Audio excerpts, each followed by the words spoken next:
I'm Chef Jo from Clean Eating, and today we're talking about whole grain rice. Now, I've picked my favorite 4 varieties here today to show you. The first one we have is a short grain brown rice. Now, this is a fantastic rice to take the place of your white sushi rice. It's really delicious and it's packed with fiber.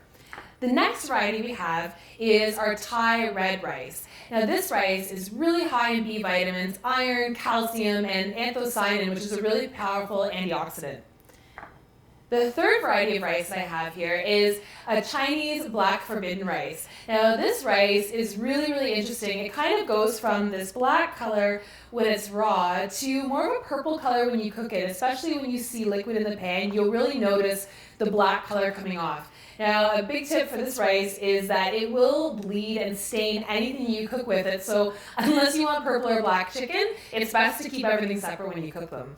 Now, the last variety I have here is a long grain brown rice. Now, this is a really good staple rice and something that I use most frequently in my kitchen in place of any white rice in recipes. Now, when you're cooking rice, especially a whole grain rice, it's going to take more water, longer time, and it's going to be a little bit chewier because it's got that husk attached. That's what's going to give you that nice chewy texture and a little bit of nuttiness. So when you cook it, you want to make sure you use 2 parts water to 1 part rice as a good rule of thumb.